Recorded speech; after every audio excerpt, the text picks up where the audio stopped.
आइए, सभी को सादर नमस्ते। कमर गर्दन सीधी, आंखें बंद, मन सहज, शांत, एकाग्र चित होते हुए 3 बार पवित्र ओंकार का उच्चारण।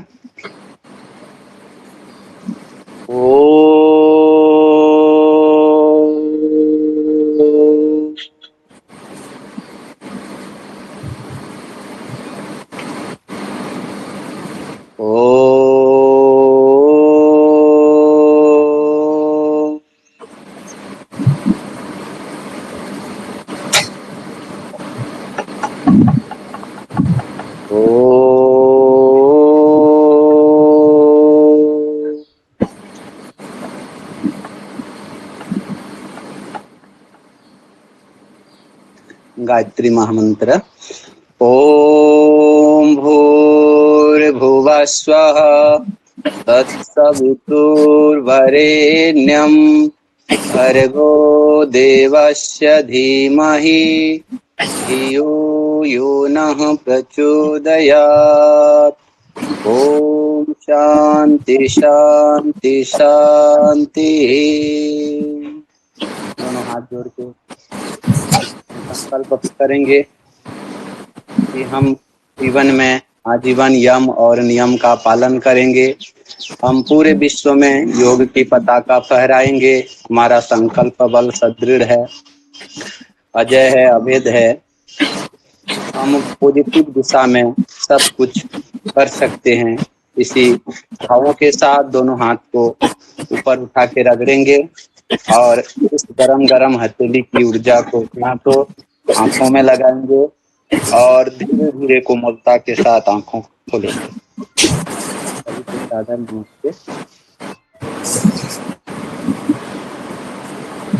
सभी को प्रणाम। आज की क्लास स्टार्ट करते हैं।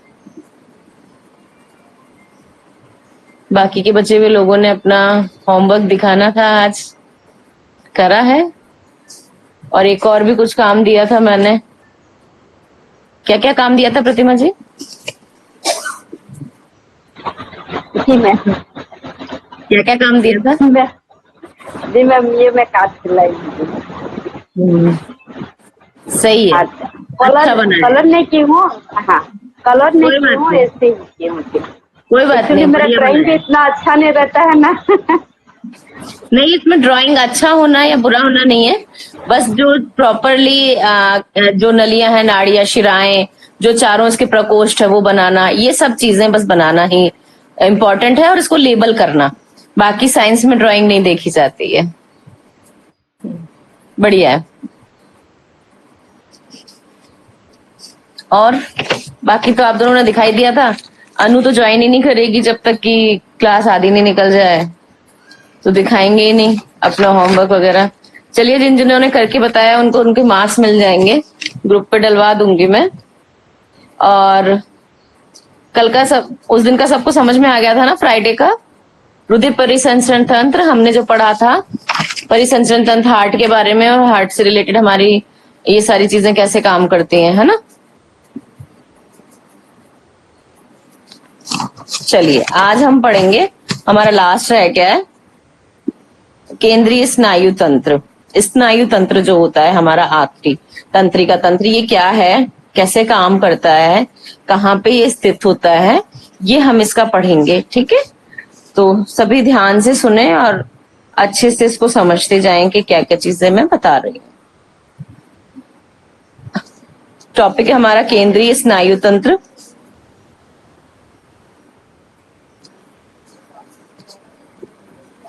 मस्तिष्क एवं इसके कार्य, स्नायु एवं इसके कार्य, स्वसंचालित तंत्रिका तंत्र एवं इसके कार्य, इस सारी चीज के बारे में हम अब आज इस टॉपिक में पढ़ेंगे। ठीक है, सभी सुनो ध्यान से और समझते जाओ, और साथ साथ आप भी पढ़ते जाइए अपने अपने मन मन में, ताकि आपको समझ में आए कि मैं क्या बोल रही हूँ। ठीक है, केंद्रीय तंत्रिका तंत्र, तंत्रिका तंत्र का एक भाग है जो केंद्रीय तंत्रिका तंत्र है। ये हमारा जो पूरा तंत्रिका तंत्र होता है, जितनी भी तंत्रिकाएं होती हैं जो हमारे मैसेजेस लाती और ले जाती हैं, उसका एक अंग है केंद्रीय तंत्रिका तंत्र। वो क्या करता है, जो बहुकोशिकीय जंतुओं को की सभी क्रियाओं पर नियंत्रण और नियमन करता है। उनको सुचारू रूप से चलाने का कार्य और उनके ऊपर कंट्रोल, ये दोनों काम हमारे केंद्रीय तंत्रिका तंत्र के होते हैं। हड्डी वाले जीवों में तंत्रिका तंत्र मेनिंजेस से संलग्न होता है और इसमें तंत्रिका तंत्र का अधिकांश भाग मस्तिष्क और सुषुम्ना नाड़ी जो होती है ना, सुषुम्ना जो होती है हमारी, या जो भी कहते हैं, उसमें आते हैं। तंत्रिका तंत्र पृष्ठीय गुहा में स्थित होता है, जिसमें मस्तिष्क कपालीय गुहा में होता है और मेरु रज्जु मेरु गुहा में होता है और मस्तिष्क खोपड़ी द्वारा सुरक्षित रहता है और मेरु रज्जु हड्डियों द्वारा। कौन कौन सी चीज किस किस जगह लोकेटेड है, इसकी एनाटॉमी ये बता रहे हैं कि कौन कौन सी चीज कहाँ कहाँ है। कि ये देखिए, तंत्रिका तंत्र का अधिकांश भाग कहाँ है, भाग और मस्तिष्क और सुषुम्ना या मेरुरज्जु में आते हैं। जो तंत्रिका तंत्र और इसका मस्तिष्क का अधिकांश भाग है वो मेरुरज्जु के अंदर आते हैं और जो तंत्रिका तंत्र है वो पृष्ठीय गुहा में स्थित रहता है। तंत्रिका तंत्र कहाँ रहता है, पृष्ठीय गुहा, हमारे जो पीछे ये होती है ना, इसमें मस्तिष्क कपालीय गुहा के अंदर रहता है। जो ये हमारा मस्तिष्क है वो कपालीय, ये इसमें गुहा, ये जो हमारी होती है ना खोपड़ी, इसको कपाल बोलते हैं, इसके अंदर होता है। मेरुरज्जु मेरु गुहा के अंदर होता है और मस्तिष्क खोपड़ी के अंदर सुरक्षित रहता है। कि कौन कौन सी चीज किस किस जगह रिलेटेड है। और ये जो मेरुरज्जु है वो भी किससे होता है, हड्डियों से अंदर, मतलब हड्डियों के अंदर सुरक्षित रहता है, हड्डियों के द्वारा सुरक्षित रहता है। जिस तंत्रिका तंत्र द्वारा विभिन्न अंगों का नियंत्रण और अंगों का वातावरण में सामंजस्य स्थापित होता है, जिससे तंत्रिका तंत्र के विभिन्न अंगों का नियंत्रण भी होता है और अंगों और वातावरण में सामंजस्य स्थापित करते हैं। हमारे जो जितने भी अंग वगैरह हैं उसका बाहर के जो हमारा एनवायरमेंट है उसमें किस तरीके से वो स्थापित करते हैं, उसे तंत्रिका तंत्र कहते हैं। जिस तंत्र के द्वारा ये जिस तंत्र में हम पढ़ रहे हैं कि ये किस तरीके से काम करता है, तो ये जो काम करता है, जो तंत्र हमारी बॉडी है, हमारे बॉडी के जो अंग हैं उनके ऊपर नियंत्रण करेगा और उनका सामंजस्य बिठाएगा अंदर और बाहर दोनों तरफ, ठीक है ना, वो तंत्र, उसको हम तंत्रिका तंत्र कहते हैं। जो हमारी पूरी बॉडी के ऊपर कंट्रोल करता है, हमारे सारे ऑर्गन्स के ऊपर काम करता है, हमारी ऐच्छिक और अनैच्छिक क्रियाएं दोनों पे ही जो काम करता है, ठीक है, उसे तंत्रिका तंत्र कहते हैं, मतलब नर्वस सिस्टम। तंत्रिका तंत्र में मस्तिष्क, मेरुरज्जु और इससे निकलने वाली तंत्रिकाओं की गणना की जाती है। अब जो हम तंत्रिका तंत्र पढ़ेंगे उसके अंदर क्या क्या चीजें सबसे मेन है मस्तिष्क, मेरुरज्जु और उससे निकलने वाली तंत्रिकाएं, उसके बारे में हम बात करेंगे यहाँ पे। तंत्रिका कोशिका तंत्रिका तंत्र की रचनात्मक और क्रियात्मक इकाई होती है। तंत्रिका कोशिकाएं जो होती हैं वो क्या होती हैं, तंत्रिका तंत्र की महत्वपूर्ण इकाई वो होती है। महत्वपूर्ण इसलिए होती हैं क्योंकि रचनात्मक यही इकाई करती हैं। तंत्रिका कोशिका एवं इसकी सहायक अन्य कोशिकाएं मिलकर तंत्रिका तंत्र के कार्यों को संपन्न करती हैं। तंत्रिका कोशिका और इसकी सहायक अन्य कोशिकाएं जितनी भी हैं वो मिलकर के तंत्रिका तंत्र के कार्यों को संपन्न करती हैं। इसमें प्राणी को वातावरण में होने वाले परिवर्तनों की जानकारी प्राप्त होती है और एक कोशिकीय प्राणी जैसे अमीबा इत्यादि में तंत्रिका तंत्र नहीं पाया जाता है। अमीबा का मैंने आपको बहुत बार पहले भी एग्जाम्पल दिया है कि इसमें से कोई चीज कैसे बाहर उत्सर्जन हो रहा है या कैसे श्वसन वगैरह के बारे में कई बार अमीबा बताया ना मैंने। तो अमीबा जो होता है सबसे सरल जीव होता है, एक कोशिकीय है जिससे जो बहुकोशिका में विभाजित होकर अपना रिप्रोडक्शन कर देता है। ये जो है अमीबा सबसे सरल जीव, उसके अंदर कोई तंत्रिका तंत्र नहीं होता है, ठीक है। हाइड्रा, प्लेनेरिया, तिलचट्टा आदि बहुकोशिकीय प्राणियों में तंत्रिका तंत्र पाया जाता है। अमीबा में तो होता नहीं क्योंकि ये क्या है, एक कोशिकीय जीव है और बाकी के ये सब क्या है, बहुकोशिकीय जीव है, तो इनमें तंत्रिका तंत्र पाया जाता है जो कि इन्होंने एग्जाम्पल दे दिया हाइड्रा वगैरह का। मनुष्य में सुविकसित तंत्रिका तंत्र पाया जाता है और सुविकसित किसमें होता है, केवल मनुष्यों के अंदर ही सुविकसित तंत्रिका तंत्र पाया जाता है। अब इसमें ये बता रखा है, अच्छा सा दे रखा है बट बहुत छोटा है, समझ में नहीं आ रहा है। आप थोड़ा सा देख लेना, आपके पास पीडीएफ भी होगी मोबाइल में, उसमें आप थोड़ा इनलार्ज करके देखोगे तो शायद पढ़ने में आ जाएगा। ये तंत्रिका तंत्र का वर्गीकरण दे रखा है, ये जो ऊपर दे रखा है ना मैंने डिस्क्रिप्शन में बॉक्सेस में बना रखे हैं, ये तंत्रिका तंत्र का वर्गीकरण है कि किस किस तरह से किस किस इकाई में बांटा गया है, क्या क्या चीज है वो, ठीक है। तो आप मोबाइल में अपने में देखना, जब आप देखोगे उसको ओपन करके तो आपको दिख जाएगा आराम से। स्थिति और रचना के आधार पर तंत्रिका तंत्र को दो मुख्य भाग किए जाते हैं। इसकी स्थिति और रचना के आधार पर दो मुख्य भागों में इसको डिवाइड किया जाता है, केंद्रीय तंत्रिका तंत्र और परिधीय तंत्रिका तंत्र। एक होता है सेंट्रल नर्वस सिस्टम, एक होता है पेरिफेरल नर्वस सिस्टम। जो सेंट्रल नर्वस सिस्टम है उसके अंदर आते हैं मस्तिष्क और मेरुरज्जु, और जो पेरिफेरल नर्वस सिस्टम है उसके अंदर आती है कपालीय तंत्रिका और मेरुरज्जु तंत्रिकाएं। ठीक है। कार्यात्मक वर्गीकरण, अब कार्य के हिसाब से, अभी ये तो हुआ रचना के हिसाब से दो भाग में डिवाइडेड, और उन दोनों को भी दो दो भाग में डिवाइडेड, और ये अब है कार्य के हिसाब से, जो कार्य वो करते हैं उस हिसाब से उसको कितने भागों में डिवाइड किया गया है। तो उस हिसाब से इसको सोमैटिक नर्वस सिस्टम मतलब कायिक तंत्रिका तंत्र, और ऑटोनॉमिक नर्वस सिस्टम मतलब आत्मगम तंत्रिका तंत्र। अब इनको भी दो दो भाग में डिवाइडेड किया है, एक पैरामीडियल अरेंजमेंट्स और एक एक्स्ट्रा पैरामीडियल सिस्टम। और जो ये आत्मतंत्रिका तंत्र है उसे अनुकंपी तंत्रिका तंत्र और परानुकंपी तंत्रिका तंत्र में डिवाइड किया गया है। मस्तिष्क और मेरुरज्जु केंद्रीय तंत्रिका तंत्र कहलाते हैं। ये दोनों शरीर के मध्य भाग में स्थित हैं। इनमें वे केंद्र भी स्थित है जहां शरीर के विभिन्न भागों में संचालन तथा गति के लिए आवेग आते हैं, तथा वे आवेगी केंद्र भी हैं जिनमें शरीर की अभ्य तरंगों तथा अन्य भागों से भी आगे आवेग पहुंचते रहते हैं। ठीक है। दूसरा भाग परिधीय तंत्रिका तंत्र का कहा जाता है, जिसमें केवल तंत्रिकाओं का समूह ही होता है, और जो मेरुरज्जु से निकलकर शरीर के दोनों ओर के अंगों में, शरीर के जो दोनों ओर के अंग हैं उनमें विस्तृत है। तीसरा आत्मक तंत्रिका तंत्र है, जो मेरुरज्जु के दोनों और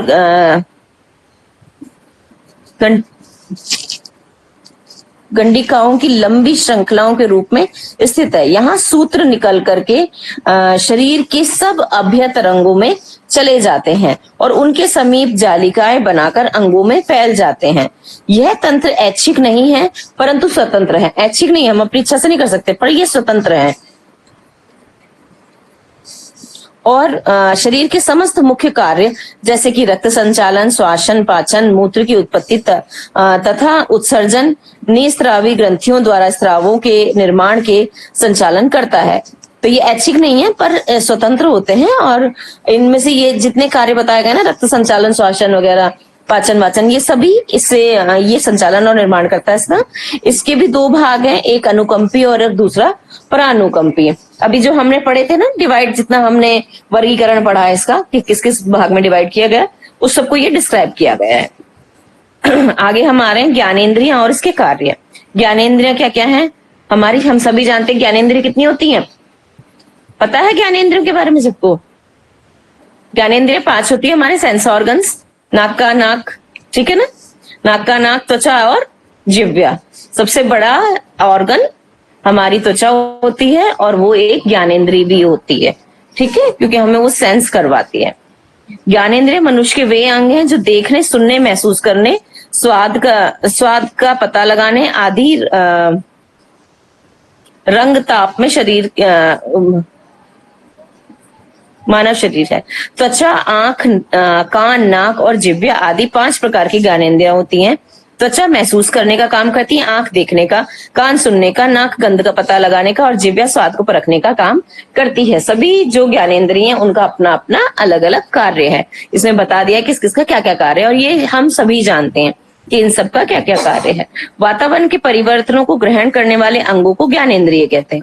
अब जो वातावरण में किसी भी तरीके का परिवर्तन हो रहा है, जैसे कि हम किसी ऐसे वातावरण में जहाँ खुशबू आ रही है और एकदम से हम वहां से निकल के थोड़ा आगे चले, वहां किसी और तरीके की बैड स्मेल आ रही है, बदबू आ रही है, तो उसने किसने महसूस किया? हमारी ज्ञानेंद्रिय जो है नाक, उसने महसूस किया कि अभी हम पहले खुशबू में थे, अब हम बदबू वाले एरिया में आ गए हैं। तो तुरंत जो एक्सट्रीम चेंज हुआ वातावरण के अंदर वो उसने महसूस किया।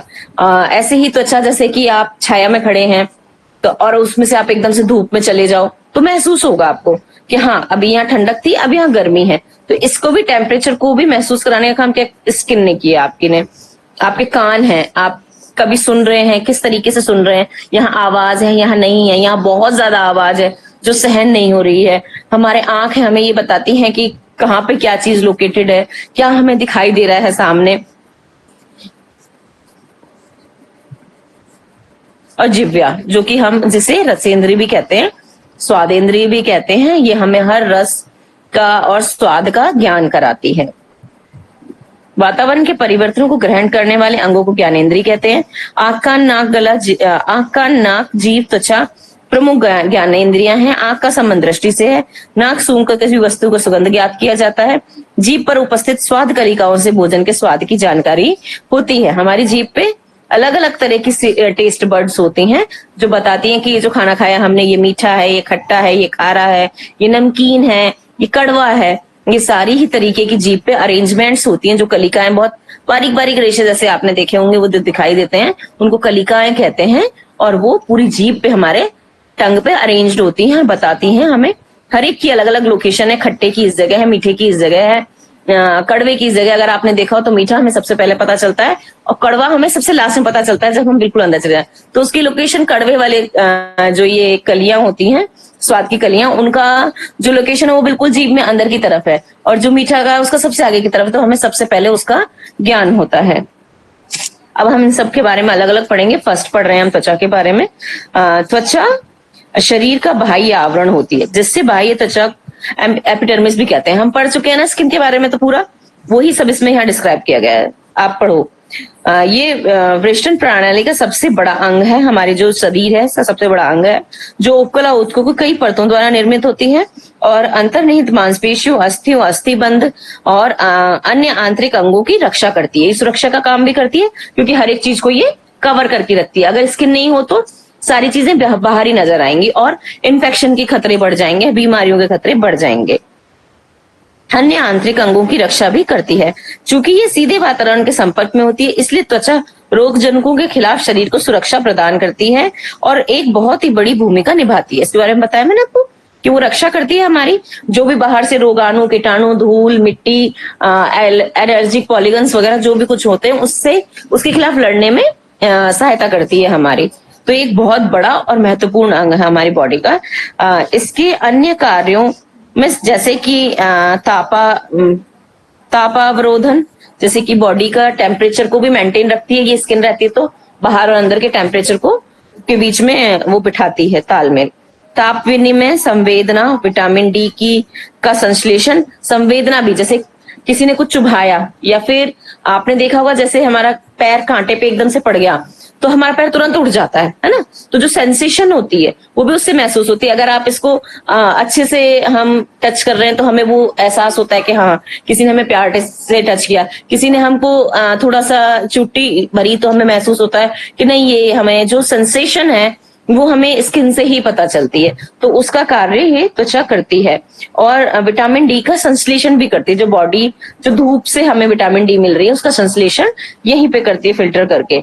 विटामिन बी फोलेट का संरक्षण भी ये करती है। बुरी तरह से क्षतिग्रस्त त्वचा निशान ऊतकों का बना करके चंगा होने की कोशिश करती है। यह अक्सर रंगहीन और वर्णहीन हो जाता है। अगर क्षतिग्रस्त हो जाती है कहीं से तो रंगहीन और वर्णहीन हो जाती है। मानव में त्वचा का वर्ण प्रजाति के अनुसार बदलता है और त्वचा का प्रकार शुष्क से लेकर तेलीय हो सकता है। त्वचा का प्रकार शुष्क भी हो सकता है और तेलीय भी हो सकता है। सबका होता है ना, किसी की मिक्स टाइप होती है, किसी की एकदम ऑयली स्किन होती है, किसी की नॉर्मल होती है और किसी की एकदम से ड्राई स्किन होती है। तो ये सब अलग अलग हमारे त्वचा के प्रकार होते हैं। अब हम पढ़ेंगे नाक के बारे में। त्वचा यहाँ कंप्लीट होती है। नाक, कुत्ते की नाक रीढ़धारी प्राणियों में पाए जाने वाला छिद्र है। इससे हवा शरीर में प्रवेश करती है और उसका उपयोग हम श्वसन में करते हैं। नाक जो है ये रीढ़धारी, हम जो जिनके भी ये मेरुरज्जु, ये रीढ़ की हड्डी होती है ना, स्पाइनल कॉर्ड जिसके होता है उनके सबके ये एक विजिबल नोज होती है, ठीक है ना। उन सबके वो सब क्या है, ये विजिबल, ये दो छिद्र होते हैं जिनसे कि हम अंदर जो ये गैसी विनिमय होता है ना, अंदर सांस हम लेना और बाहर सांस निकालने का काम हम इन छिद्रों से करते हैं और इसको हम क्या कहते हैं, नाक कहते हैं। इससे हवा शरीर में प्रवेश करती है और उसका उपयोग श्वसन में किया जाता है। नाक द्वारा सूंघ कर किसी भी व्यक्ति की सुगंध का किसी भी वस्तु की सुगंध को ज्ञात किया जा सकता है। यह श्रेणी अंग श्रेणी में आती है। मानव सिर, गर्दन, श्वसन श्रेणी, मुखाकृति श्रेणी, घ्राण श्रेणी, ये हमारी ज्ञानेंद्रिय नाक।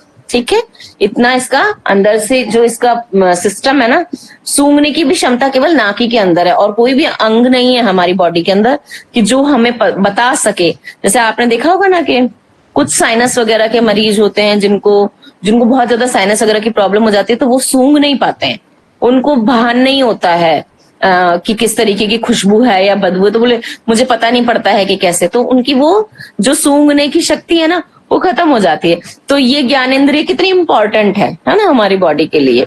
ये हमें आभास कराती है कि आप किस तरफ जा रहे हो, क्या कर रहे हो।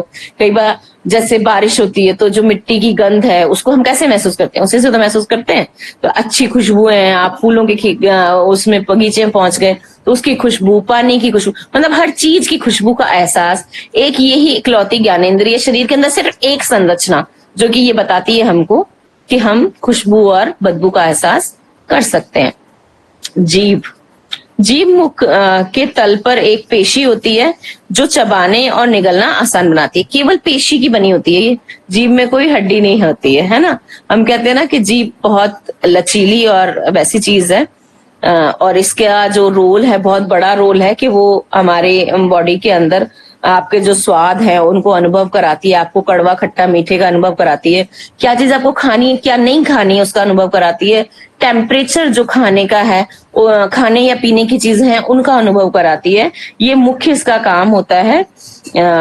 यह स्वाद अनुभव करने का प्रमुख अंग है, जो कि क्योंकि जीभ स्वाद अनुभव करने का प्राथमिक अंग है। जीभ की ऊपरी सतह पेपिला और स्वाद कलिकाओं से ढकी होती है।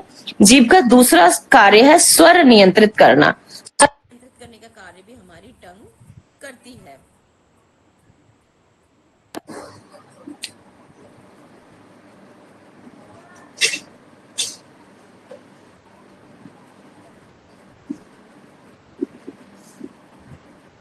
दो कार्य बता दिए यहाँ पे, एक तो स्वाद का और एक है ना हमारे जो ये स्वर को नियंत्रण जो करती है उसका काम।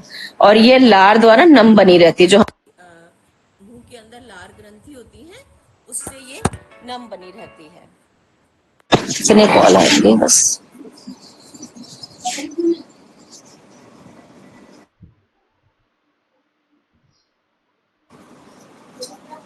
साथ ही इसे हिलने डुलने में मदद करने के लिए बहुत सारी तंत्रिकाएं और रक्तवाहिकाएं मौजूद होती हैं। और इन सब के अलावा जीभ दांतों की सफाई का भी एक प्राकृतिक माध्यम है। करते ही लोग बाग, जैसे कुछ फंस गया तो हम अपनी टंग से हिला करके उसको बाहर निकालते हैं। आंख, मानव जीवन में आंख का बहुत बड़ा योगदान है। आप सभी हम जानते हैं कि अगर आंख नहीं है तो मतलब दुनिया ही नहीं है हमारे लिए। अगर हम कुछ भी नहीं देख सकते, महसूस नहीं, मतलब हम आभास ही नहीं कर सकते कि आसपास कुछ है या नहीं है। इसलिए मानव आंख का पास से लिए गए चित्र मानव नेत्र का योजनात्मक आरेख, नेत्रजीवियों का ये अंग है, ये वह अंग है जो प्रकाश के प्रति संवेदनशील है।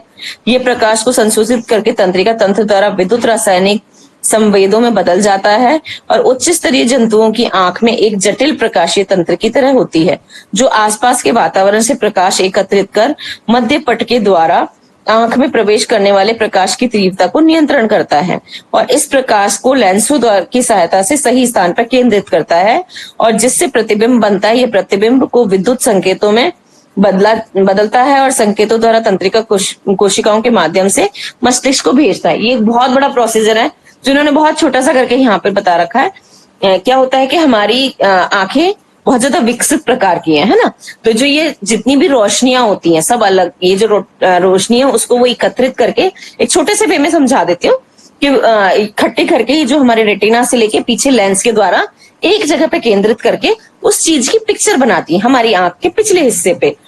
वो इलेक्ट्रॉनिक रेज जैसे समझो आप कि वो संवाद जैसे बनते हैं, वो तंत्रिका तंत्र से होकर हमारे मस्तिष्क में जाते हैं। तो केंद्रीय तंत्रिका तंत्र हमें बताती है कि ये चीज ये है। ये बहुत ही फास्ट प्रोसेस होता है, विद इन सेकंड के भी बहुत छोटे हिस्से के अंदर हम देख पाते हैं कि ये चीज ये है, ये चीज ये है, ये चीज ये है। मतलब हम हर एक चीज को डिफरेंशिएट कर पाते हैं। हमारे आंख के पीछे बनता है ये, और ये बहुत मतलब एक जटिल प्रोसेस है, छोटा सा और इजी प्रोसेस नहीं है। तो ये हम उच्च स्तरीय जीवों के अंदर जटिल होता है प्रकाशीय तंत्र, और फिर उसकी सहायता से ये प्रकाशीय तंत्र हमारी आंख के अंदर होता है, जो इस प्रकाश को लेकर के एक जगह, ये जो हमारे आंख के अंदर लेंसेज होते हैं ना, ब्लैक आपने देखा, उसके अंदर छोटा सा लेंस होता है, उससे एक जगह केंद्रित करके पीछे, हमारी आंख के पीछे, जस्ट पीछे हमारी ये आई बॉल होती है, एकदम गोल बॉल जैसी, उसमें पीछे की तरफ जाकर के उल्टी उसकी पिक्चर बनती है, और फिर वो हमारे मस्तिष्क को वो तरंगे भेजी जाती हैं कि ये चीज देखिए ये क्या है। तो वो मस्तिष्क उन आवेगों को पढ़ता है, इलेक्ट्रोमैग्नेटिक जो मैसेजेस होते हैं उनको पढ़ता है और बताता है कि ये चीज ये है। ये काम आंख हमारे लिए करती है, ठीक है। जैसे आपने देखा होगा कि बहुत से लोगों की जब ये आंखों की रोशनी कम हो जाती है तो क्या होता है, उनको ये तो दिखता है कि कुछ है, पर वो क्लेरिफाई नहीं कर पाते हैं, एकदम क्लियर नहीं उनको पता चलता कि ये चीज ये है ना। कुछ लोग बोलते हैं कि हाँ मैं दिख रहा है कि आदमी जैसा है, पर वो आदमी है या औरत है, हम डिफरेंशिएट नहीं कर सकते हैं। तो वो क्या है कि जब हमारे ये जो प्रकाश तंत्र है वो खराब होने लग जाता है, लेंसेज वगैरह हमारे प्रॉपरली वर्क नहीं करते हैं, तो वो पूरा काम नहीं होता है, तो अंदर प्रॉपरली पिक्चर क्लियर नहीं बनती है। क्लियर नहीं बनती है तो जो उसके जो आवेग जा रहे हैं, जो मैसेजेस जा रहे हैं हमारे माइंड को, तंत्रिका तंत्र को, वो क्लियर नहीं होते, तो हमें दिखाई भी क्लियर नहीं देता है। बड़ा जटिल प्रोसेस है ये आई का, जब हम पढ़ते हैं ना, बहुत बड़ा एक टॉपिक है ये, बट यहाँ बहुत शॉर्ट में करके समझाया हुआ है, ठीक है। कान, मानव व अन्य स्तनधारी प्राणियों के कर्ण या कान श्रवण प्रणाली के मुख्य अंग है। जो मानव होते हैं या जो स्तनधारी होते हैं, जो अपने बच्चों को दूध पिलाते हैं, वो उनके कान होते हैं बाहर, विजिबल ईयर्स जिनके होते हैं, वो स्तनधारी होते हैं, और उनके वो मानव, एक तो मानव ही होते हैं, हम भी स्तनधारी हैं, और जितने भी प्रकार के स्तनधारी जीव हैं, जैसे गाय, बैल वगैरह, घोड़े, ये सब आपने देखे होंगे, सब में विजिबल ईयर्स होते हैं, कुत्ते, बिल्ली, ये सब स्तनधारी जीव हैं, और सब अपने बच्चों को दूध पिलाते हैं। ये भी जो जितने भी जीव हैं, इन सब के विजिबल ईयर्स होते हैं, और ये सुनने का काम करते हैं। जो इनका काम है वो श्रवण प्रणाली का है, वो मुख्य अंग है कान, जो हमारा काम है। एक्सटर्नल और इंटरनल दो तरह के और कान होते हैं हमारे। कोशिकी कशेरुकी प्राणी में मछली से लेके मनुष्य तक कान जीव वैज्ञानिक रूप से समान होता है, ठीक है। सिर्फ उसकी संरचना गण और प्रजाति के अनुसार भिन्नता में प्रदर्शन करती है। थोड़ा बहुत संरचना में डिफरेंस आता जाता है, जैसे जैसे उच्च स्तरीय जीव होता जाता है उस हिसाब से। कान वह अंग है जो ध्वनि का पता लगाता है, और वह न केवल ध्वनि के लिए ग्राहक एक रिसीवर की तरह कार्य करता है, बल्कि और शरीर में संतुलन बनाए रखने का काम भी हमारे कान का होता है। हमारी बॉडी का, हमारी फुल बॉडी का बैलेंस बनाए रखने का काम करता है, और स्थिति में बोध में भी एक प्रमुख भूमिका निभाता है। कान शब्द को पूर्ण अंग या सिर्फ दिखाई देने वाला भाग के लिए प्रयुक्त किया जा सकता है। अधिकतर प्राणियों में कान का जो हिस्सा दिखाई देता है वह ऊतकों से निर्मित एक प्रालंब होता है। केवल ऊतकों से निर्मित होता है। ये आपने देखा, हम इसे कैसे भी मोड़ सकते हैं। जो हमारा कान है उसको आप कैसे भी मोड़ सकते हैं, क्योंकि इसके अंदर कोई भी हड्डी नहीं होती है, केवल ऊतकों से बना होता है। सबसे ज्यादा ये सेंसिटिव होता है हमारा कान। इसमें बहुत सारे ऑर्गन्स के प्रेशर पॉइंट्स होते हैं, ठीक है, और ये हमारी बॉडी के बैलेंस को बना रखने का काम भी करता है। ऊतकों से निर्मित होता है ये बाहर का कान, और इसे क्या कहते हैं, बाह्य कर्ण या कर्णपाली। इसको पूरे को क्या कहते हैं, बाह्य कर्ण। जो मेन कान अंदर जो संरचना होती है, जो सुनने का काम करती है, वो इसके अंदर होती है, वृत्ताकार में होती है। और वो कान इस चीज के, ये वाला जो बाह्य कर्ण है, कर्णपालिका, इसके अंदर की तरफ होती है। हमारे कान के छेद से अंदर वाला हमारा जो पोर्शन है वो आंतरिक कर्ण कहलाता है, कर्णपालिका आ जाता है। बाह्य कर्ण श्रवण प्रक्रिया में कई कदमों में से सिर्फ पहले कदम पर ही प्रयुक्त होता है, सिर्फ एक ही पृष्ठ में होता है, और शरीर को संतुलन बोध कराने में भी इसकी कोई भूमिका नहीं होती है। कशेरुकी के प्राणी में कान जोड़े में सममितीय रूप में सिर के दोनों ओर उपस्थित होते हैं। सबके जोड़े में होते हैं, दो होते हैं, बिल्कुल बराबर, एक भी ऊपर नीचे नहीं होता है, बिल्कुल बराबर होता है ये, ठीक है। ये व्यवस्था ध्वनि स्रोतों को स्थिति निर्धारण करने में सहायक होती है। यह जो अवस्था बनाई गई है वो स्थिति जो है, जहां से भी ध्वनि स्रोत आ रहा है उसकी स्थिति का निर्धारण करने में हमारे को सहायक होती है, जो इसकी वो है।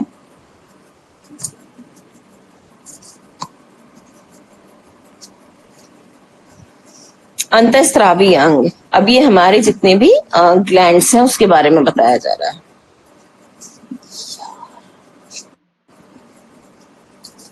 अंतःस्रावी अंग कौन से? पीयूष ग्रंथि, थायराइड ग्रंथि, थाइमस ग्रंथि, अग्नाशय और अधिवृक्क ग्रंथि और जनन ग्रंथियां। ये सारी ग्रंथियों के बारे में हम अंतःस्रावी ग्रंथियों के अंदर पढ़ेंगे। अंतःस्रावी तंत्र छोटे अंगों की एक एकीकृत प्रणाली है जिसमें बाह्य कोशिकीय संकेतन अणुओं, हार्मोनों का स्राव होता है। यह अंतःस्रावी तंत्र शरीर के उपाचय, विकास, यौवन, ऊतक क्रियाएं और चित्त के लिए उत्तरदायी है। मतलब हमारे मूड के लिए भी। हम कहते हैं ना ये फलाना वाला हार्मोन है, ये डिप्रेसिंग हार्मोन है, जैसे कि कार्टिसोल वगैरह होते हैं जो कि हमारा मूड खराब करते हैं। एड्रिनल है, डोपामाइन है और ऑक्सीटोसिन है, ये हमारे मूड्स को अच्छा करते हैं। तो ये भी क्या है? स्राव है, हार्मोन्स हैं जो किससे निकलते हैं? अंतःस्रावी अंगों से निकलते हैं। ऐसे ही पीयूष ग्रंथि है जो उससे कई सारे हमारे ये निकलते हैं, स्राव हार्मोन्स निकलते हैं। थायराइड ग्रंथि है जिससे थायराइड का निकलता है। थाइमस ग्रंथि, अग्नाशय है, इन सब में हमारी जो हार्मोन्स है वो स्रावित होते हैं। समझा जाता है था, किंतु अभी उत्तरदायी समझा, किंतु अभी ज्ञात हुआ है कि ये सब एक दूसरे से संबंध है, सब एक दूसरे से कोरिलेटेड है और पीयूषिका ग्रंथि तथा मस्तिष्क के मैलमस भाग उनका संबंध स्थापित करते हैं। पीयूष ग्रंथि और मस्तिष्क का जो मैलमस वाला भाग होता है वो इन सब में संबंध स्थापित करता है। अतः मस्तिष्क ही अंतःस्रावी तंत्र का केंद्र है। जो हमारा मस्तिष्क है वो ही अंतःस्रावी ग्रंथियों का केंद्र है। पीयूष ग्रंथि के बारे में अब हम पढ़ते हैं। पीयूषिका जो है, मनुष्य के शरीर में ये एक मटर के समान ग्रंथि होती है जो मस्तिष्क के अग्रभाग के नल के एक वृंत सरीखे भाग में एक डंठल जैसी के ऊपर लगी होती है और नीचे की को लटकती रहती है। इसके 3 भाग होते हैं, अग्रिम, मध्य और पंच खंडिकाएं। ठीक है, अग्रिम खंडिका में बनने वाले हार्मोन्स के नाम ये हैं। जो फर्स्ट आगे वाली होती है उसके अंदर बीज पुटक उत्तेजक, ल्यूटिना कारक, अधिवृक्क, प्रांतस्था पोषक, वटुका पोषक और वर्धक, ये सारे हार्मोन जो है ये इसके अग्रिम वाले से होते हैं। मध्य खंडिका जो है इंटरमीडियल, वो हार्मोन बनाती है। पश्च खंडिका पिट्यूरिन हार्मोन को निर्माण करती है और इसमें 2 हार्मोन होते हैं। एक गर्भाशय के संकोच को बढ़ाता है और दूसरे से रक्तवाहियां संकुचित होती हैं। दोनों का अलग अलग काम हो गया, ठीक है ना। 2 हार्मोन हो गए, एक गर्भाशय के संकोच को बढ़ाता है, एक रक्तवाहिनी को संकुचित करती है। यदि इस ग्रंथि की क्रिया बढ़ जाती है तो प्रजनन अंगों की अत्यंत वृद्धि होती है। तो प्रजनन अंग बहुत तेजी से बढ़ते हैं और ज्यादा बढ़ते हैं। और यदि शरीर का वृद्धि काल समाप्त नहीं हो चुका है तो दीर्घ काया उत्पन्न हो जाती है। दीर्घ कायता कहते हैं ना, जायंटिज्म जिसको बोलते हैं। आपने देखा होगा कोई 7 फीट तक भी होता है ना, और कुछ की हाइट बिल्कुल कम होती है। तो उनके अंदर ये वाला जो स्राव है ये कम रह गया, हार्मोन कम रह गया और उनके अंदर बढ़ गया, बहुत ज्यादा बढ़ गया कि उनके जो अंग हैं वो अत्यधिक बड़े हो गए। ये वाली बात, तो जो बहुत ज्यादा बड़े हो जाते हैं उसमें उस वाली बीमारी को हम दीर्घकायता कहते हैं। बीमारी जैसा ही हम साउंड करते हैं उसको, क्योंकि बहुत ज्यादा भी बड़ा होना इट्स नॉट गुड, क्योंकि बहुत ज्यादा एक्सेसिव वो हार्मोन स्रावित हो रहा है, उसका डिफॉर्मेशन है वो, है ना। दीर्घकायता उत्पन्न हो जाती है जिससे शरीर की अति वृद्धि होती है।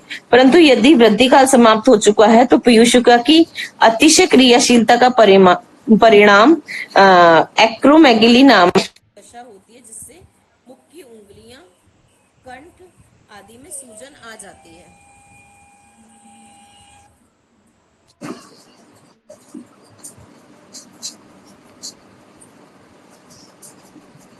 अग्रिम खंडिका में के अबोर्ध ट्यूमर से कशिंग का रोग उत्पन्न होता है।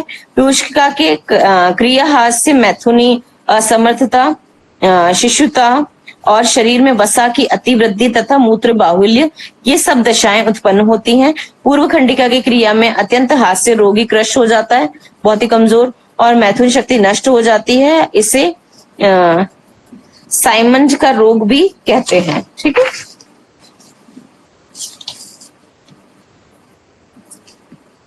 अवटु थायराइड नाम मानव शरीर में पाई जाने वाली सबसे बड़ी अंतःस्रावी ग्रंथियों में से एक है। यह द्विपिंडक रचना निम्न ग्रीवा में अवटु उपास थी। अवटु उपास थी किसे कहते हैं? थायराइड कार्टिलेजेस को कहते हैं। ये स्वर यंत्र के नीचे वलयाकार उपस्थिति में होता है। बटरफ्लाई जैसा होता है हमारे यहाँ, इस जगह यहाँ स्वर यंत्र इसके नीचे बिल्कुल जस्ट इस जगह पे ये लोकेटेड होता है ना। सभी के होता है ये, मेल फीमेल दोनों में। उपास्थि के लगभग समान स्तर पर स्थित होती है। यह है थायरोक्सिन और ट्राई आइडोथायरोनिन और थायरोकैल्सिटोनिन नामक हार्मोन स्रावित करती है, जिससे शरीर की ऊर्जा, क्षय, प्रोटीन उत्पादन एवं अन्य हार्मोन के प्रति होने वाली संवेदनशीलता नियमित होती है। इस थायराइड का जो ये भी जितने भी स्राव हैं, इसके कारण ये T3, T4 और T वाले जो हैं, ये हार्मोन चयापचय की दर और अन्य शारीरिक तंत्रिका तंत्रों के विकास और अन्य कार्यों की दरों को भी प्रभावित करते हैं। हार्मोन कैल्सिटोनिन कैल्शियम साम्यावस्था में एक महत्वपूर्ण भूमिका अदा करता है। आयोडीन T3 और T3 दोनों का एक आवश्यक घटक है। इसीलिए जब आयोडीन की कमी हो जाती है तो क्या हो जाता है? हमें थायराइड रोग हो जाता है, जो दो प्रकार का होता है। ठीक है, हाइपोथायराइड और हाइपरथायराइडिज्म। तो ये जो आयोडीन है इसका मेन घटक है, इसलिए आयोडीन वाला ही नमक खाना चाहिए सबको। कार्य: थायरोक्सिन हार्मोन वसा, प्रोटीन, कार्बोहाइड्रेट के मेटाबॉलिज्म को बढ़ाता है। यानी जिनको थायराइड हो जाता है ना, उनका मेटाबॉलिज्म स्लो हो जाता है बहुत। यह रक्त में शर्करा, कोलेस्ट्रॉल, फॉस्फोलिपिड की मात्रा को कम कर देता है और लाल रक्त कणिकाओं के निर्माण को बढ़ा करके रक्त अल्पता को रोकता है, मतलब खून की कमी को नहीं होने देता है। और जिनको थायराइड हो जाता है ना, उनके हमेशा खून की कमी रहती है। यह हड्डियों, पेशियों, लैंगिक और मानसिक वृद्धि को नियंत्रित करता है। यह दुग्ध स्राव को भी बढ़ाता है। यह हृदय की गति और रक्तचाप को नियंत्रित करता है। इसके बहुत सारे कार्य हैं। अभी आपको है ना याद करने ये सारे कि थायराइड ग्रंथि का कौन सा स्राव और उसके क्या क्या कार्य। ठीक है, हर एक ग्रंथि का क्या क्या नाम क्या है, उसका कार्य, उसका स्राव क्या है और उसका कार्य क्या क्या है। ठीक है, असामान्य अवस्था क्या होती है इसकी? अवटु ग्रंथि मतलब ये थायराइड ग्रंथि हाइपोथैलेमस, पीयूष ग्रंथि आदि कारकों द्वारा नियंत्रित होती है। अवटु ग्रंथि की सबसे सामान्य समस्याएं अवटु ग्रंथि की अति सक्रियता, अति सक्रिय हो जाती है या तो यह निम्न सक्रिय हो जाती है। अति सक्रिय हो जाती है तो हाइपरथायराइडिज्म हो जाता है और निम्न सक्रिय हो जाती है तो हाइपोथायराइडिज्म हो जाता है। ये दोनों बीमारियां हैं, थायराइड के ही दोनों रूप हैं। जब अवटु ग्रंथि बहुत अधिक मात्रा में हार्मोन स्रावित करने लगती है तो शरीर ऊर्जा का उपयोग मात्रा से अधिक करने लगता है। तो जो हाइपरथायराइडिज्म होता है उसमें क्या होता है? बंदा बहुत क्रश मतलब वीक होता जाता है, वो पतला होता जाता है। और जो हाइपोथायराइडिज्म, इसे हाइपर थायराइडिज्म कहते हैं। और जब अवटु ग्रंथि पर्याप्त मात्रा में हार्मोन स्रावित नहीं करती तो ऊर्जा का उपयोग कम से कम मात्रा में होता है और वह व्यक्ति क्या होता है? थोड़ा मोटा होता जाता है और इसे हाइपोथायराइडिज्म कहते हैं। यह असामान्य अवस्थाएं किसी भी आयु वाले व्यक्ति को हो सकती हैं, मेल फीमेल किसी को भी हो सकती हैं। तथापि पुरुषों की तुलना में 5 से 8 गुना अधिक महिलाओं को यह बीमारी होती है। पहले तो बहुत ज्यादा केवल औरतों में ही देखने को मिलती थी, पर आजकल आदमियों में भी थायराइड की बीमारी बहुत देखने को मिल रही है। प्रजनन ग्रंथियां, अब ये प्रजनन ग्रंथियां कितनी होती हैं हमारी? ये 2 हैं, अंड ग्रंथि, टेस्टिस और ओवरीज। पहली ग्रंथि पुरुष में होती है और दूसरी स्त्री में होती है, दोनों में अलग अलग होती है। ओवरी होती है हमारी फीमेल के अंदर, मतलब लेडीज के अंदर, औरतों में, और जो टेस्टिस है ये होती है मेल के अंदर, मतलब जेंट्स के अंदर। अंड ग्रंथि के बारे में हम पढ़ेंगे। अंड ग्रंथि किसे बोलते हैं? ओवरीज को अंड ग्रंथि बोलते हैं। अंडकोश में दोनों और एक अंड ग्रंथि होती है और इस ग्रंथि की मुख्य क्रिया शुक्राणु उत्पन्न, अंड ग्रंथि, ये टेस्टिस, सॉरी है ना, मैंने गलत बोल दिया, ओवरीज नहीं टेस्टिस। एंड दोनों और एक ग्रंथि होती है। इसकी ग्रंथि की मुख्य क्रिया शुक्राणु को उत्पन्न करना है जिससे संतानोत्पत्ति और वंश की रक्षा हो। ये वीर्य के साथ एक वाहिनी नलिका द्वारा ग्रंथि से बाहर निकलता है और स्त्री के डिंब से मिलकर गर्भोत्पत्ति करते हैं। इस ग्रंथि में एक दूसरा अंतःस्राव निकलता है जो टेस्टोस्टेरोन कहलाता है और यह स्राव सीधा शरीर में व्याप्त हो जाता है और ये बाहर नहीं आता। जो टेस्टोस्टेरोन है वो बाहर नहीं आता है। यह शुक्राणु की उत्पत्ति के लिए आवश्यक है। पुरुष में पुरुषत्व के लक्षण को यही उत्पन्न करता है, जैसे बाल वगैरह आते हैं, आवाज भारी वगैरह होती है, वो टेस्टोस्टेरोन के कारण होती है। पुरुष की जननेंद्रिय की वृद्धि इसी पर निर्भर करती है। पीयूषिका की अग्रखंड का एक स्राव इस हार्मोन की उत्पत्ति को बढ़ाता है। अब डिंब ग्रंथि, ओवरीज जो औरतों की होती है, और ये टेस्टिस पढ़ा हम। अब ओवरीज पढ़ रहे हैं हम। डिंब ग्रंथियां स्त्रियों के उदर के निचले भाग में होती हैं, जिसे श्रोणी कहते हैं। श्रोणी में होती हैं ये, जो हमारा पेल्विक रीजन होता है ना, पेट में निचला हिस्सा, वहां पे होती है। हमारे बच्चेदानी के साथ में पूरा का पूरा ये ऑर्गन एक साथ ही होता है, और ये दोनों साइड होती है, दो होती है। फैलोपियन ट्यूब, जैसे कि हमारी ये हमारा गर्भाशय है, इसके साथ में ऊपर यहाँ से दो फैलोपियन ट्यूब होती हैं, और वो ऐसे फिंगर्स जैसी होती हैं ऊपर की तरफ जाकर के, ऐसे बिल्कुल जैसे सोचो ये फैलोपियन ट्यूब है और ये उसकी फिंगर्स जैसी, और इसके अंदर यहाँ पे दो अंडवाहिनियां, ये हमारी डिंब ग्रंथियां होती है, मतलब ओवरीज ऐसे गोल गोल ऐसी रखी होती है इस तरीके से। जैसे ये है हमारा, इसके अंदर ये इस तरीके से बस गोल एक रखा हुआ है, जैसे ये रखा हुआ है इसके अंदर। हमने देखा इसमें इस तरीके से इसकी लोकेशन होती है। आप देखोगे, देखना निकाल करके गूगल पे, आपको उसकी पिक्चर दिखाई देगी और आपको समझ में आएगा जो मैंने समझाया है। निचले भाग में होती है ये प्रत्येक और एक ग्रंथि होती है। इसका मुख्य कार्य डिंब उत्पन्न करना होता है। एग्स बनते हैं इसमें। डिंब और शुक्राणु के संयोग से गर्भ की स्थापना होती है। इनमें से जो भी अंतःस्राव बनता है वह स्त्रियों के स्त्रीत्व के लक्षण को उत्पन्न करता है, और स्त्रियों के रजोधर्म को का भी कारण यही होते हैं। किंतु ये क्रिया निश्चित कालांतर के लिए होती है, और समय आने पर ग्रंथि तथा जननेंद्रिय के रूप में तथा इसकी क्रिया में भी अंतर आ जाता है। अपने आप ही इसके अंदर जो ओवम्स बनने होते हैं वो बंद भी हो जाते हैं। ये एक निश्चित समय के लिए होता है औरतों के अंदर। थाइमस ग्रंथि के बारे में पढ़ते हैं हम। थाइमस ग्रंथि को प्रतिरक्षी ग्रंथि भी कहते हैं। इसमें थाइमोसोनिन हार्मोन स्रावित होता है।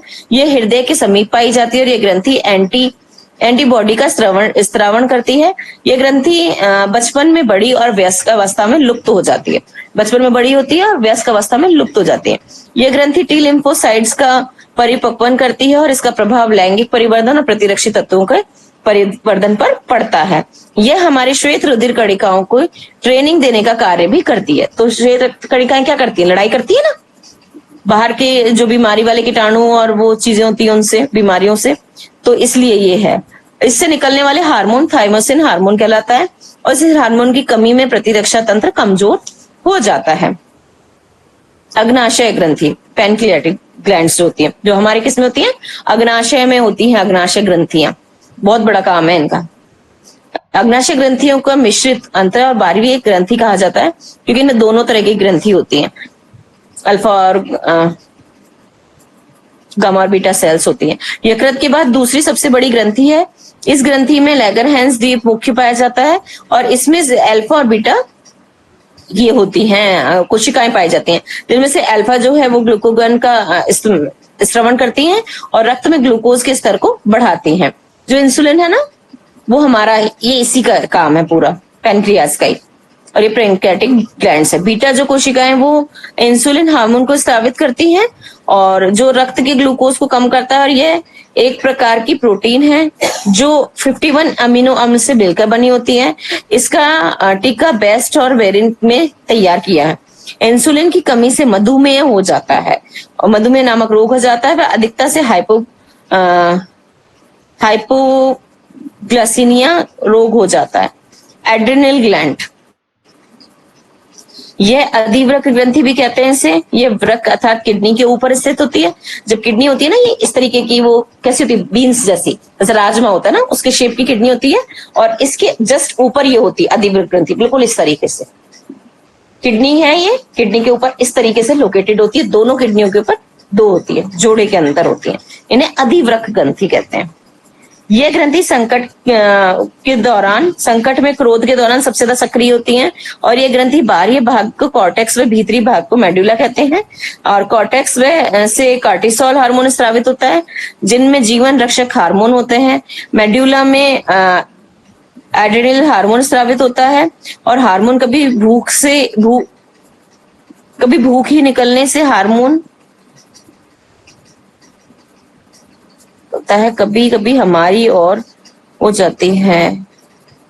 विल पावर बढ़ जाती है, जिससे करो या मरो हार्मोन भी कहते हैं इससे, मतलब इससे विल पावर भी बढ़ती है। इस हार्मोन के स्रावित होने से हमारी विल पावर भी बढ़ती है और एड्रेनल हार्मोन स्रावित होता है। कौन से हार्मोन से बढ़ती है विल पावर? एड्रेनल हार्मोन से। ये थोड़ा लैंग्वेज में इसमें गलत लिखा हुआ है उल्टा सीधा, ठीक है। इस एड्रेनल हार्मोन स्रावित होता है और ये है ना हमारे भूख लगने के साथ ही, जैसे कि हम जब एक्सरसाइज करते हैं तो हमारी बॉडी की क्रियाएं तेज हो जाती है, एड्रेनल स्रावित होता है। आप दौड़ लगाते हो तेजी से, रनिंग करते हो तो भी एड्रेनल स्रावित होता है और उससे हमारी विल पावर बढ़ जाती है और हम कॉन्फिडेंट भी होते हैं उससे। ये इस हार्मोन को करो या मरो हार्मोन भी कहा जाता है। ये मनुष्य में संकट के समय रक्तदाब, हृदय स्पंदन, ग्लूकोज स्तर, रक्त संचार आदि को बढ़ाकर शरीर को संकट के लिए तैयार रखता है, ठीक है, तैयार करता है ये।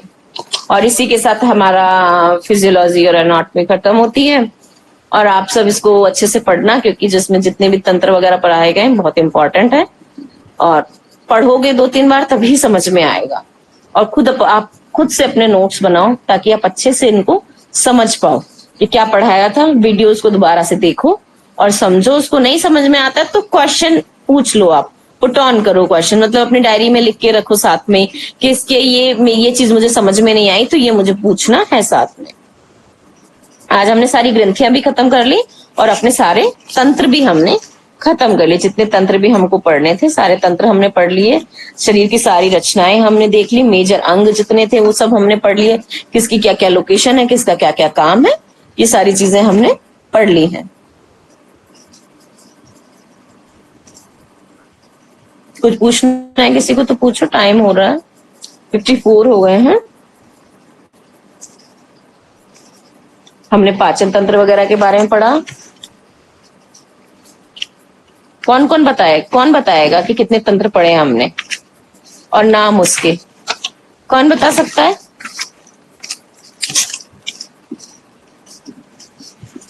कोई बताएगा?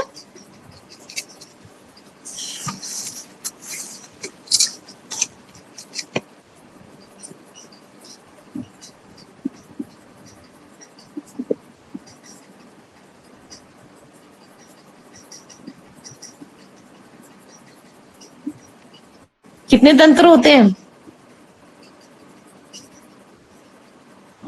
11 11 होते हैं। मेन जो हमने कितने तंत्र पढ़े? मेन जो पढ़े हैं सबसे बड़े बड़े तंत्र 5 हमने पढ़े ना। मेन पढ़ा हमने पाचन तंत्र, ठीक है, श्वसन तंत्र सेकंड नंबर पे हमने पढ़ा। हमने उत्सर्जन तंत्र पढ़ा, उत्सर्जन किस प्रकार से होता है। हमने परिसंचरण तंत्र पढ़ा और हमने तंत्रिका तंत्र जो स्नायु तंत्र है वो पढ़ा। तो 5 मेन हमने तंत्र ये पढ़े हैं अपने अभी इसके अंदर, ठीक है ना। और ज्ञानेंद्रिय और अंतःस्रावी अंग वगैरह ये तो सारी चीजें अलग ही हैं। हमने जो इसमें के अंदर पढ़े हैं इसमें हमने 5 अपने तंत्र पढ़े मेन, ठीक है। और इसके बारे में आपको अच्छे से सारे तंत्रों के बारे में आना चाहिए कि हमने किस किस के अंदर क्या क्या पढ़ लिया है, ठीक है।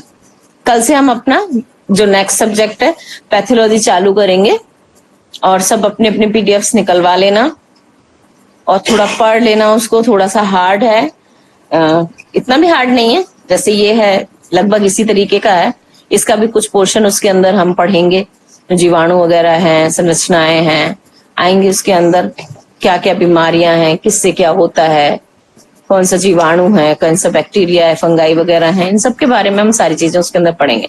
तो सभी लोग निकलवा लेना अपनी अपनी पीडीएफ्स कल तक और फिर पढ़ लेना उनको, थोड़ा बहुत स्टार्टिंग करना। फिर कल से हम अपना न्यू सेशन इसका स्टार्ट करेंगे, ठीक है। अब इसमें तो किसी को कोई वो नहीं है, पूछना नहीं है ना। तो शांति पाठ करवा दीजिए हेमंत जी। जी मैम, एक प्रश्न था। जैसे क्या? अभी हम थायराइड के बारे में पढ़ रहे थे, तो जी। थायराइड का अनबैलेंस होने से जो है जो ब्रेस्ट में दर्द होता है महिलाओं को, तो ज्यादा जो दूध ज्यादा हो जाता है क्या? उसमें क्या क्यों नहीं। दर्द होता है? दूध ज्यादा नहीं होता है, ये तो दूध तो तभी उसी टाइम हमारे मैमल ग्लैंड जो है तो बनाती है जब बच्चे होते हैं उस टाइम पे, बाकी तो दूध ऐसे नहीं बनता है। और तो ब्रेस्ट एक में डॉक्टर भी उसी को जो है कम करने के लिए मेडिसिन देते। वो थायराइड का जो स्त्राव है उसको बराबर करने के लिए मेडिसिन देता है। वो और तो किसी चीज के लिए दवाई दे भी नहीं सकता। इसके अंदर थायराइड के लिए बस एक ही टैबलेट दी जाती है कि बस हाँ इसका है, उसके साथ में कैल्शियम विटामिन डी खानी चाहिए। कोई बताता नहीं है बट खानी चाहिए उसके साथ में, क्योंकि इसमें जो कैल्शियम का भी करने का काम करता है ना, वो पढ़ा था हमने। तो कैल्शियम भी बहुत ज्यादा जरूरी होता है इसके अंदर। कैल्शियम विटामिन डी इसके साथ में खाना चाहिए। क्या परेशानी वगैरह है जैसे, तो ये जरूरी नहीं है कि जो दूध अधिक बनना ये तो अलग चीज हो गई, ये डिफरेंट हो गया। थायराइड जो हार्मोन है थायराइड, वो दूध बनने को नियंत्रण करता है, कम या ज्यादा। तो वो दूध बनता कब है? जब बच्चे होते हैं तब। बाकी हर समय थोड़ी ना दूध बनता है। तो सिस्टम है एक कि जब भी स्त्री गर्भवती होती है उसके बाद जब बच्चा होता है तभी दूध बनता है। उस टाइम को नियंत्रित करता है, उस टाइम दूध बनने को। बाकी हर समय कभी किसी की भी दूध नहीं होता है। वो बच्चा ही जब तक दूध पीता रहता है, 1 साल है या 6 महीने है, किसी किसी के 1.5 साल है, किसी का 8 महीने, किसी के 10 महीने, सबका अपना अपना अलग अलग टाइम होता है। तो उस हिसाब से दूध बनता है। हर समय तो दूध नहीं होता है। ये कुछ टेस्ट करवाइए आप, अल्ट्रासाउंड वगैरह। बाकी इस तरीके से नॉर्मल नहीं है ये चीज। इसमें थायराइड का रोल होता है, बट वो तो दूध आता कब है आप खुद ही सोचो। दूध तो तभी बनता है जब बच्चे होते हैं, बाकी तो नहीं बनता है। ऐसे डॉक्टर बोल रहे थे कि ये टेबलेट जो है दूध को सुखाने वालों के सुखाने के लिए दिए हैं। अच्छा, फिर आप मेरे से अलग से पर्सनली बात कीजिए। अब ऐसे कुछ समझ में नहीं आ रहा मेरे को चीजें। आप फिर डिस्क्राइब करेंगे तब फिर समझ में आ पाएगा। अलग से बात करते हैं इस बारे में, ठीक है? जी मैम मैंने हाथ बनाए थे। हाँ दिखाइए। आप लेट हो गई, मैंने पूछा भी था। हाँ मैम। थोड़ा सा ओके personally ऊपर कीजिए थोड़ा सा। हाँ। जी, इसको लेबल किया है आपने? जी मैम। हाँ ठीक है, ठीक है, ठीक है, ओके। नहीं मैम, पहले मैंने लॉग इन किया था बट लिंक नहीं हो रहा था। अच्छा अच्छा, कोई इशू आ रहा होगा, कोई बात नहीं। हाँ ठीक है, मेरे पास आ गए जिन जिन के हैं। ठीक है, मैं सर को बोल दूंगी हमारे ये छोटे छोटे टेस्ट वगैरह भी होते रहना चाहिए, क्योंकि होमवर्क क्लास वर्क यही है हम सबका कि हम पढ़ रहे हैं, वो हम क्लास में पढ़ ही रहे हैं, बट घर जाके जब आप दोबारा उसे नहीं करेंगे, रिवाइज नहीं करेंगे, तो ये मेन मेन चीजें हैं, फिर भूल जाते हैं हम लोग, है ना? तो सभी पढ़ना, और कल पैथोलॉजी सब लोग पढ़ के आइएगा, हम नया स्टार्ट करेंगे। हेमंत जी करवा दीजिए जरा शांति पाठ, टाइम हो गया। सभी कमर गर्दन सीधी, आंखें बंद, मस्त हस्तान। ओम सर्वे भवन्तु सुखिनः, सर्वे सन्तु निरामया, सर्वे भद्राणि पश्यन्तु, मा कश्चित् दुःखभाग् भवेत्। ओम शांति शांति शांति।